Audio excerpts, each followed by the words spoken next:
All right, well, welcome everyone. My name is Dr. XD Gutierrez, and I'm going to give you this presentation in regards to writing legally compliant, measurable, and meaningful behavioral goals for IEPs. Now, before we kind of begin, it's really important that you try to figure out, what is the problem behavior, so the targeted behavior that you're looking at, and you want to keep it simple. Try not to do too many behaviors at one time, but just one major behavior that's really standing out, that's impacting learning, impacting the classroom, impacting your teaching as well, and impacting the student. And then after you do that, you want to ask yourself some essential questions. Why is the student actually uh, going about with this behavior? Is it to gain attention? Is it to gain some sensory input? Is it to um, avoid something? Is it to escape? Okay, so those are the types of questions that you have to kind of ask yourself because you have to try to find out the function of the student's behavior, and that's really how you find that out. So we're going to go ahead and continue with the presentation here. One of the things that you want to keep in mind as you're developing behavioral goals when you're writing a student's IEP or when you're writing a behavior support plan, basically you want to keep in mind the present levels of performance, also known as the PLOP. So in the present levels of performance, you go over, how is the student doing academically at this moment in this time? How is the student doing academically, socially? How is the student doing emotionally? All of those factors need to be taken into account.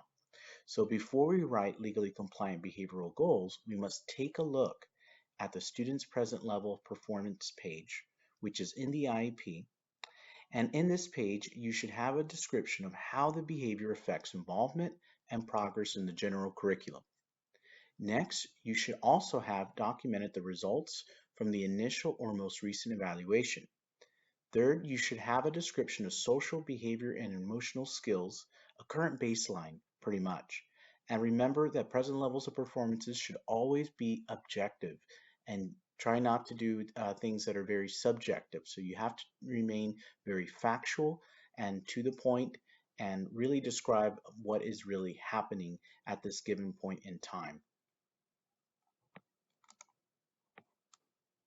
So some things that you may consider as you're looking at the present levels of performance and then also as you're developing behavior goals is basically two major different types of problems, right? So you have externalizing problems and you have internalizing problems. So behavior can be broken down into those two major areas. And these are basically potential behavior, emotional, and social concerns for students with disabilities. To explain a little bit of the externalizing problems, those could be things that you see and it's easily visible. So, for example, a student that is non-compliant, a student that talks back, that's defiant, that threatens or harms others, throws tantrums, fights physically, spits, cheats, destroys other property, lack of remorse, or even guilt for behavior. So, those are the types of externalizing behaviors. We also come across, when we're dealing with behavior, internalizing problems or internalizing behaviors. And these could be things where the student, it's a little more difficult to see, but the student, it has to do with the student's feelings, their emotions, and they may feel, for example, worthless, fearful, anxious, maybe depressed, withdrawn, unhappy, agitated. Maybe they keep things to themselves, overly emotional, sensitive. So those are internalizing problems. But remember, with all of these, the internalizing and externalizing problems, you still want to find the function of why this behavior is occurring. Why is it that they're having this problem? Okay, is it something known, for sensory? Is it something for attention? Is it something to escape or avoid something? At the end of the day, when you continue to ask those why questions, it will come down to those two major, or actually to those factors. Is it to gain attention, to avoid, or to escape? Those are the key things when we try to find out the function of a behavior.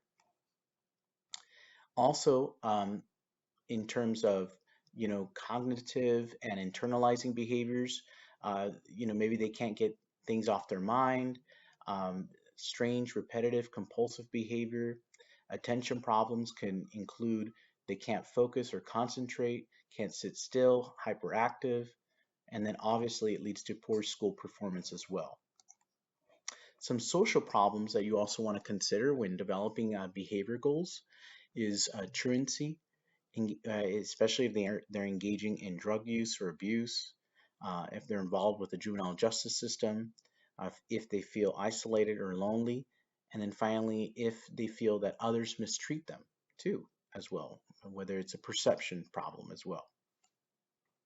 So when we're developing behavior plans and when we're developing behavior goals within the IEP, we want to look at their cognitive abilities, their cognitive issues, their social issues, their academic issues, their emotional issues, all of those different things, and you can make behavior goals off of those components. So when developing the goal, objective, benchmark, or quality indicators, remember to consider the following, which is really important. You want to address the priority needs described in the present levels of performance. So your behavior goal should match what you have in your present levels of performance page, right? So if you're saying that Johnny is spitting, kicking, and throwing tantrums, and you have a behavior goal for that, then it should be reflective in the present levels of performance, because in the present levels of performance, there's a box there where you also describe their social and emotional development. So it should match. There should be consistency there.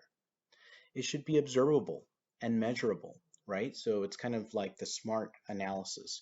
So specific, measurable, attainable, realistic, and time-based. You want to make sure that your goal follows all of those 5 parts: specific, measurable, attainable, realistic, and time-based, and it's achievable within the year. Okay, that's something that's really important. You want to use clear wording that all can understand. So instead of saying that Johnny will do better, you want to be able to say that Johnny will, 3 out of 5 times, turn in, his warm-up assignments within the week. So you want to be as specific as possible. It's very, very important. You also want to include conditions under which performance will occur. So maybe when prompted, when given a student calendar, and or when given positive reinforcements, and you want to be specific with those as well. So you want to be specific again with the conditions under which the performance will occur. You want to also include evaluation criteria. So how are you going to evaluate this? Based off of, is it observations, based off of interviews? Is it based off of work samples? Those kinds of things. And then you want to schedule a monitoring progress, right? So every 6 weeks, you should really be looking at the progress of the goal, how it's going, and then update it from there.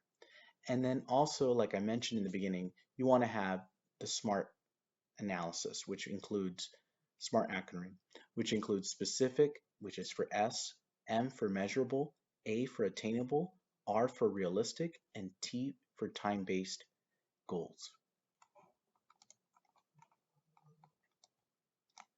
So make sure that you implement the behavior goals and interventions with fidelity.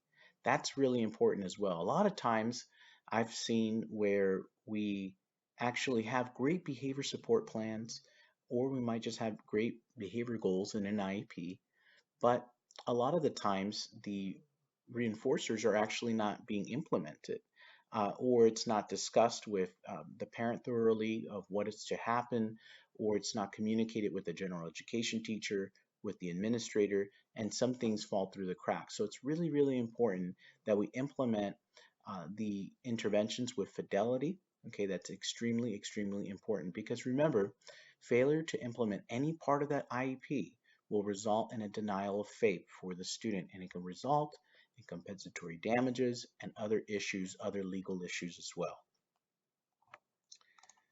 So as we conclude here, I just wanted to show you this site here, and you can copy and paste this right here. Let me do that. Right click here, copy. And this is from PENT. It's a website, and it has a lot of state forms from California, behavior support plan templates, behavior intervention plan templates. It talks a little bit about functional behavior analysis and all of those good things as well. and it also has a BIP desk reference guide as well. And the great thing that I like about this site is that it has a lot of case studies, and case studies are so important because a lot of these case studies were actually true stories, and a lot of times you can learn from them and then try to simulate that situation, right? So you read through it and then you try to ask yourself, okay, what are the major problems? Write that on one side of the list, and then try to, okay, what would you do in this situation? And then try to envision yourself like you were in that situation. We see doctors doing this, we see nurses doing this. It's very important that you as an educator be prepared as much as possible when you walk into that classroom. So let me go ahead and show you really quick what I am talking about here. So if I go here to case studies and role play, so here's PENT, Positive Environments Network of Trainers. It's part of the California Department of Education Diagnostic Center in Southern California. And if you notice, there's all of these great resources right here. And if you just Google pent.ca.gov, it'll bring you to this site. And then you can click case studies, which is right over here. I believe it was under forms. And it has all the different types of case studies. And if you click them, it takes you to various different ones, various different behaviors as well. There's also role plays as well, also when to restraint, seclusion, all of those great things are there as well. How to conduct a functional assessment, all of those great things as well. Thank you, everyone. Again, I'm Dr. Ixtian Gutierrez, faculty and in the Department of Special Education, and I thank you for participating in this training.